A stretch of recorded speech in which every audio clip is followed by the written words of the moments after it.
Okay. I can be heard? This is okay? Yeah, good. Thanks. So I'd like to begin by thanking Congresswoman Grisham for inviting me here today to speak.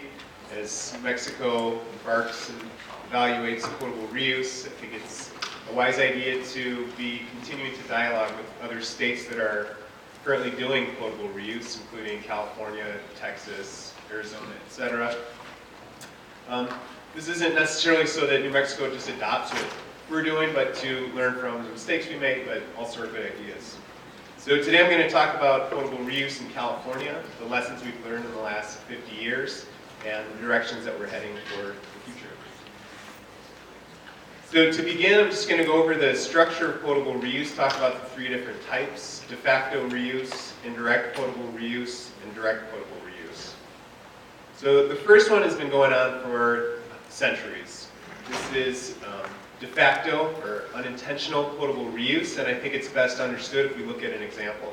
So we have a river, and we have a city up here that's pulling this river as their drinking water. Of course, they use this water, they collect it, they treat it, and they discharge the treated wastewater back into the river. Downstream of this city, there's another city that's also using the river as a drinking water source. So of course, there's some component of their drinking water stream that is of wastewater origin. So when cities were smaller, this was a very small fraction of their water, but as cities continue to grow, this becomes a bigger and bigger issue. Because it's unintentional, we don't have specific regulations telling us how we should be doing this safely. So this is de facto reuse. I'm going to show just a schematic really quick of this same thing. So we have our consumers of the water. The water gets used by the people and treated at a conventional wastewater treatment, and then it's discharged into the environment where the next city pulls from that water environment, like the river, and uses it as a drinking water source.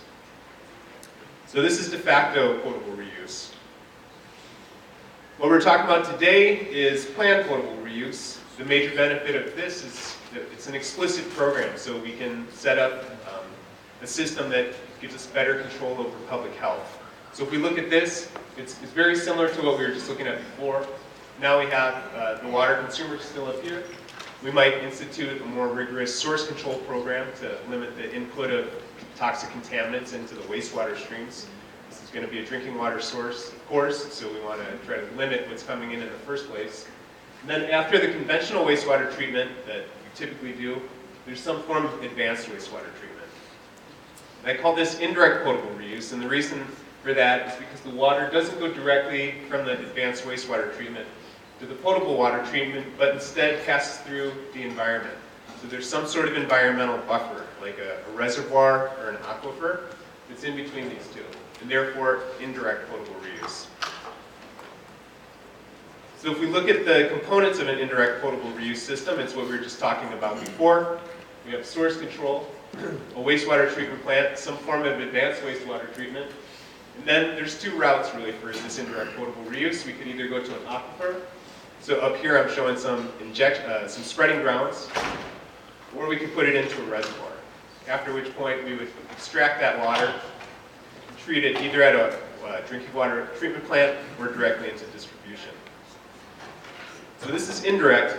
The main difference between indirect and direct, of course, is that we're getting rid of this environmental buffer. So instead of putting it into an aquifer, we might put it into some sort of storage tank or a reservoir. Alternatively, we could just go directly from the advanced water treatment plant with the flange scenario that's taking it to the drinking water treatment plant or directly to distribution. So these are the three types of potable reuse that exist. We're focusing on these second two, these planned potable reuse scenarios. So we've been doing this in California for 50 years. I'm just going to move now to some perspective of what we've done over this time period. So currently in California, there are 7 potable reuse projects. All of these are indirect potable reuse, and all of them are charging the groundwater. So all of these are putting water into the aquifer. This is a map of where these 7 projects are. They're all in Southern California. What I'm going to do is go over two sort of representative cases, and then show you quickly what the other 5 are doing as well. So I'm going to start with the granddaddy in the west. This is LA's Montebello Forebay project. What they're doing here is that first type of aquifer recharge that we talked about. This is surface spreading. So you can see here, there's a wastewater treatment plant. They're taking their water and putting it into a spreading basin. And the water percolates down through the soil, gets into the aquifer. And then they allow it to move through the aquifer for some time period, and it's extracted downstream at a well where it's pulled as a drinking water source. Now, the main benefit of doing this, of putting it into a spreading basin, is that you're taking advantage of the soil aquifer treatment. So the passage of the water through the soil, there's a number of mechanisms that are taking place to help remove pathogens and chemicals of concern. So you have an additional barrier at the spreading grounds, at this environmental buffer. More treatment is taking place here. Because you're getting treatment at the spreading grounds, you can have less treatment at the treatment plant. So if we look at the type of treatment trains that we use when we're doing surface spreading, you'll see later that this is a less intensive treatment train than the other options. So it's secondary treatment, so this biological treatment that we typically do for wastewater. Then it's followed with granular media filtration and disinfection, usually with chlorine. So this water is treated to a high degree, and it undergoes further treatment when it gets to the spreading basin where it undergoes the soil aquifer treatment. So here's a picture of the spreading basin at the Montebello Forebay to give you some perspective of the size of these basins. Montebello Forebay is down in the LA County area. So here's just a blow-up of where this is taking place. Here's a Google shot from above. You can see those very large spreading basins. They're getting fed by 2 water recycling plants that are about 3 and 5 miles away from the basin. This project has been in operation for over 50 years now. They're spreading roughly 44 MGD of water into 560 acres of spreading basin. You can see in that pie chart the makeup is recycled water, storm water, and imported water, where imported water is water from either Northern California or from the Colorado River. The study's been in operation a long time. It was the initial project, so there was a lot of interest in understanding the health risks associated with this, so it's been the subject of multiple epidemiological studies that have all shown that the risk from people that people are exposed to drinking this water has no difference compared to people that are drinking other water sources. Currently, this project is being expanded as well. So that was one paradigm, this sort of lower treatment and then taking advantage of the additional treatment that happens at the barrier. The second one I'm going to talk about now, the second representative case, is what's happening at the Orange County Water District. This is the groundwater replenishment system. So here's a schematic again. You have your advanced water treatment plant. Now instead of putting that water, spreading it, you're injecting this water directly into the aquifer.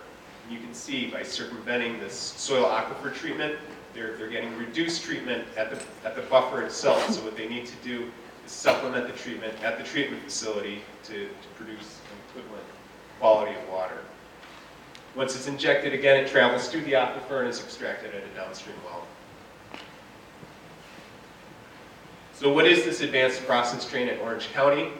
This is much more intensive than what's done at Montebello Forebay. So it's biological treatment, the secondary treatment, followed by membrane filtration, reverse osmosis, and then UV, which is a disinfectant, and also UV peroxide, which creates a really strong oxidant to further break down chemicals of concern. So you can see this may look like throwing the kitchen sink at wastewater, and really that's moving in that direction. So compared to the other treatment, this process is capable of removing nearly all of the pathogens. It also reduces the organic concentration in the water to extremely low levels.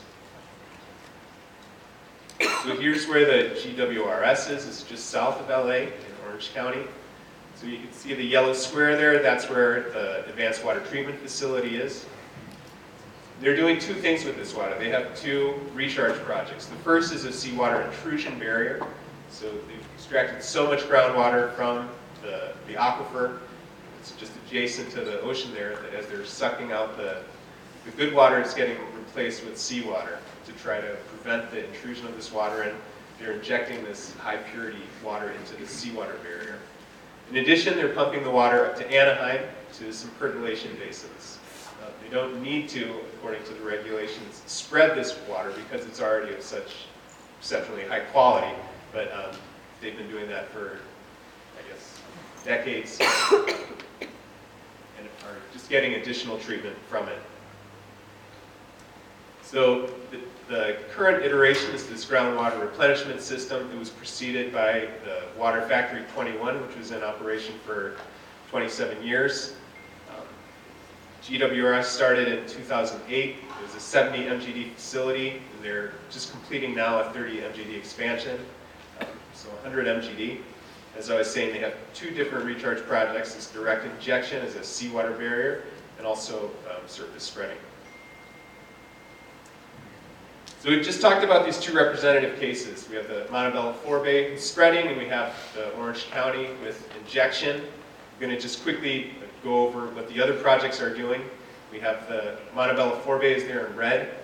There's also another spreading project, which is in Chino Basin. It's using a very similar treatment train to the one used at the Montebello forebay. And there are three additional seawater intrusion barriers. You can see just they're adjacent to the ocean. Here's a quick overview of the projects that are currently operating in California. What I'd like to point out is there's various technologies that are used here. There's both spreading and injection. These projects are a wide range of sizes from 5 to 100 MGD. And really this is a very significant contributor to the water resource questions of Southern California. So this is providing 200 MGD of potable reuse water that's removing this need for water that's imported from Northern California from the Colorado River. So this is a local water supply that's of high reliability. So what have we learned looking back at these 50 years? We've had a successful history of safe, indirect potable reuse projects in California. It's not a sort of one treatment-fits-all scenario. We see that there's multiple treatments and strategies that can be used, and all of them equally protective of public health. So on one end we have this really high advanced treatment with injection, and on the other we have tertiary treatment, so filtration and disinfection with this soil aquifer treatment. This is a significant offset from our reported water use, so 200 MGD so far, and there's a number of additional projects that are being planned right now. And the estimates are that this source, potable reuse, can be up to 25% of the 25% of the drinking water needs of Southern California. So this was IPR. Another aspect that's been really important in California that helps kind of pave the way for future projects is the development of regulation. So I'm going to go over the regulatory history. As you recall, the Montebello forebay was started in the 60s. The regulatory efforts to define what should be groundwater recharge began in 1986, and it was based on a number of principles. The first and most important one was to make a good water source, and by this they wanted to protect public and environmental health. So in the protection of public health, they wanted to ensure a low level of risk. The focus has been on pathogens, which are an acute risk. If you drink water, if you have a failure in your treatment train and fail to get rid of virus, for example, people are going to be sick tomorrow. So this acute risk from pathogens has really been the focus. And how do you appropriately deal with mitigating this risk? The approach that's been used is this multiple barrier approach that's in the groundwater regs in California and also in our federal regulations as well. We want to multiple barriers, not just filtration, but also disinfection as well to prevent the passage of pathogens. And also we want to make sure that we're not degrading our existing groundwater sources, so we want to protect the environment as well. By 1994, there was multiple options that they were looking at regulating, both spreading and injection.